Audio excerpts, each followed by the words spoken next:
Someone had asked me, how do Asians move inside California prisons? Now, there's no handbook, and nothing's written down, but there's definitely rules to it. And inside prison, you've come to learn really quick who to trust, when to speak, and when to stay quiet. And when it comes to the Asian card, man, it encompasses everyone. You got the Vietnamese, you got the Chinese, you got the Cambodians, the Filipinos, the Koreans. Man, I'm talking about everyone. All right. And usually because we're small, we try to keep the peace. But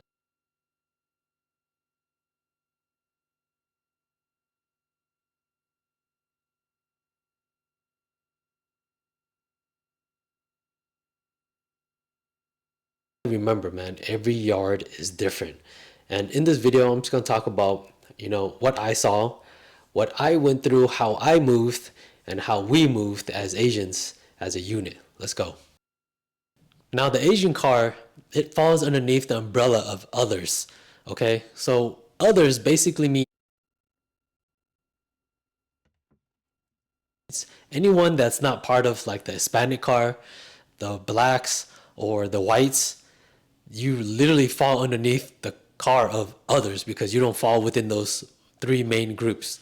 Okay, and Asians is part of it. So you have the others as like the majority umbrella, then you have the Asians, right? Earlier, like I mentioned, Vietnamese, Chinese, Cambodians, etc. And then you also have the islanders, right? You got the Samoans, you got the Tongans, the Polynesians. You have shoot, man, and don't forget there's Mongs in there, that ride with the Asians as well, right? We're all underneath the umbrella of others. Getting into the politics of things, because we aren't that large of a number, our program is a little bit light, right? Usually when you have a big structure, in order to keep things organized, you have to have certain guidelines and you have to follow it. And if you don't, then things fall apart. But because we're smaller in numbers, our program's a little bit more, it's not that it's not structured, it's a little bit, it's more freeing. And it's pretty simple. You work out, don't be a bum, you read, you exercise your mind, you exercise your body, stay away from debt, and the main thing is just don't bring heat to the car. If you don't bring heat to the car and you just follow like universal rules of prison, like have respect, don't stare, don't step on someone's shoes, listen, don't cut anyone off, just the basic rules, then most likely you'll be okay. And because our numbers are much smaller, our program's a little bit more free, right? You can share food with another car. You can receive food from another car. But even though those things can So get food from another car, receive food from another car. He's talking about different races. So like in prison, like the black card can't mix with the white card. So like unless like the shot caller says it's like okay in some type of way for whatever reason, but for the most part, yeah, like like the black card can't use the white people's phone. Like that's how it is, or some shit will go off. happen, I've never seen it and I've never done it. And usually when those kind of boundaries get crossed, then it becomes a little bit iffy. So the best thing to do when things are unclear is just stay away from it. So even though I might be able to receive food, let's say for example from someone in the black car, you know, um, I stay away from things like that because you just never know, by crossing that line, something might happen. So the best rule of thumb is if you're unsure, just avoid it overall. But here's the thing though, even though our program is light, like I said, one wrong move and we all feel it. And it's just the flip of a coin what might happen next. We might just take off, we might riot, we might be on lockdown. So you just got to make sure that you're very aware and you understand the rules on each yard because they differ going to different prisons and different yards. The first lesson I learned was on day number one when I went to prison. There was this Vietnamese guy, a little bit taller than me, very heavy set. You can tell he was just sloppy. He just loves to eat, didn't work out. And he came up to me. He was like, "Hey, bro, you Vietnamese?" He's like, "Hey, yeah, you Vietnamese, dog. Like, there's not a lot of us Asians here in the yard, but Vietnamese, we're the deepest one, bro. Vietnamese, right?" I was like, "Yeah, I'm Vietnamese." It was just like, "Hey, there's this product, this bag. Can you order it for me?" And I was like, "Hey," I was like, hey, what's up, bro? Like, order you something. I literally just met you, dog. Like, no, I'm not gonna buy you anything, homie. Like, what? No, I'm cool, man. And he just walked off. I was like, okay, that was weird as hell. What the hell? Day number two, he came over and did the same thing. He came over, he didn't put his arm around me this time, but he was like, hey, did you buy that thing? And that thing was just literally like one of those like travel bags. It's a little plastic bag that has a zipper, and you can put like your hygiene products in there, your toothbrush, your toothpaste, floss, whatever the case is. You put it in that bag, and you can kind of store it, and it keeps things organized. That's what he wanted to buy. So day number two, he asked me the same thing. He's like, "Hey, did you buy that thing yet?" And I was like, "Bro, I told you I'm not buying you that stuff, man. I don't even know you, homie." And he was just like, oh, okay. He's kind of walking away. Hey, make sure you buy me that stuff, dog. And he walked away. It's like, bro, what the hell? Come to, try to find. Day number three, I saw him on the yard, and he came over to me, did the exact same thing. This time I was like, what? And he asked me, hey, did you buy that thing yet? Like that thing I told you to like buy? Usually when it comes to the Asians, and especially the Asians and the others as an overall, like I get along with everyone, okay? But you got to remember, I was broke. I didn't even have money to buy sandals, like shower shoes.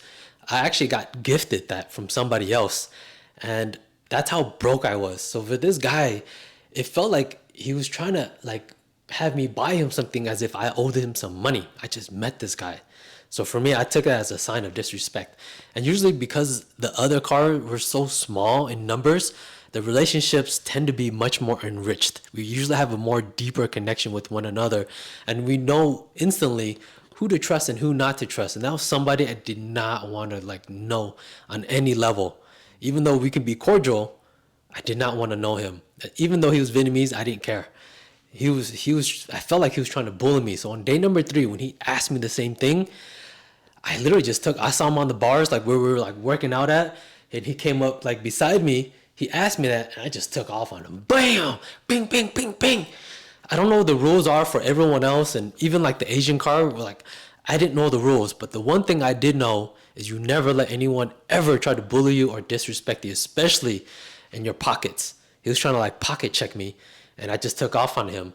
After we got into the fight, the CEO came over and we were both there, like in the office. He was like, hey man, are you guys cool? Are you guys gonna be okay? Because I don't have any more open bunks. If you guys are cool, I'm gonna place you guys back into your housing units. You guys cool? And I was like, hey, I don't have any problems. He looked at the other dude and he's like, I don't have any problems. From that day forward, we never freaking like interacted again. We just kind of left it at that and just died out. But I did have to keep my head on a swivel from that guy. So when people ask about like how Asians move, one thing I will say is that it just depends on the person. But overall, as a unit, we are very tight because of our small numbers. When it comes to the program, day to day, the routine is just steady. You wake up, you go to work, you read, you write your letters, you call home, you keep your area clean. You do whatever it is to keep your mind and your body right. Other programs might be a little bit more strict. Like you got the Southerners, their operations is tight.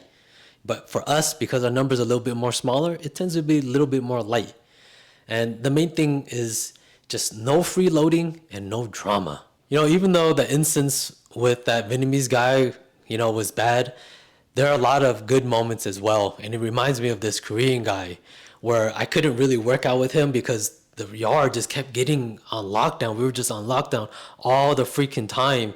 Like it wasn't because of the others, it was just because of all the other ethnicities. They always riot, and eventually we get released, but then boom, another riot cracks off, and then the whole prison, like our yard, would be on lockdown. So we were constantly inside of ourselves.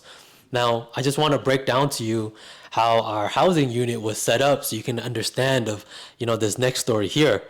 Now on our housing unit, it's a 180. I think it's called 180 housing unit. Okay, and basically means like three walls here, along this wall right here, all prison cells right here, and there's two levels. The first floor, and then you got the second floor. Okay, and then right here you got like the command tower. This is where the cops hang out, and they can guard everyone. They can see everyone. They could pop the doors open from here. This is the command center, and me. I was over here with another Vietnamese dude named Tony. And there was this Korean guy down here with his celly, and then there's like another two homies down here. So there was only six of us in this housing unit. So whenever everyone would like get out, you'll notice there was only six of us. And luckily, I was right here, right next to the homie right here. And because we were constantly in lockdown, we created like this workout program where we would work out every day. So, what we would do, I would go up to the door and I'll call out to him, "Hey, yo, let's work out, bro." Forgot his name. It's been so long, but I'll call out to him, "Woo! Hey, bro, let's work out." So whenever he's like ready to get down, what we would do is I would do like 10 push-ups. Right after I'm done doing 10 push-ups, I go up to the door because the door has like, like 2 or 3 foot in height and maybe about 6 inches in width, right? It's like a window made out of like thick plexiglass, and I can look out and I can see him. So after I do my 10, I go up to the door, he'll see me, and then he'll bust his 10. And then we go back and forth 10, 10, 10, 10, 10, 10, and be nonstop. And we just keep going. And eventually we got up to the point where we did 2,000 push-ups in that session. And it was so freaking dope because we were constantly on lockdown. But even though we were in lockdown, I still was able to build this relationship with the homie through this workout.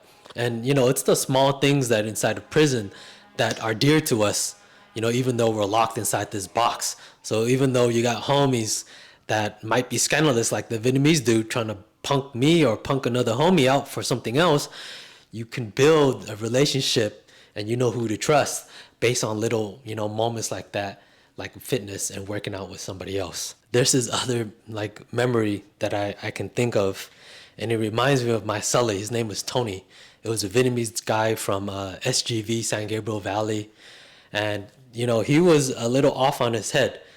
Every day he would take his meds. They'll pop the door open. He'll go out. He'll take his meds. He'll come back in 9 o'clock. He'll be knocked out because of the medication that they give him. But I remember there was a time he went out to the yard, and the USO, the rep for the others, he gave him some tobacco, some like tobacco, like cigarettes, right? But it was like loose tobacco, and he slid it to the homie Tony.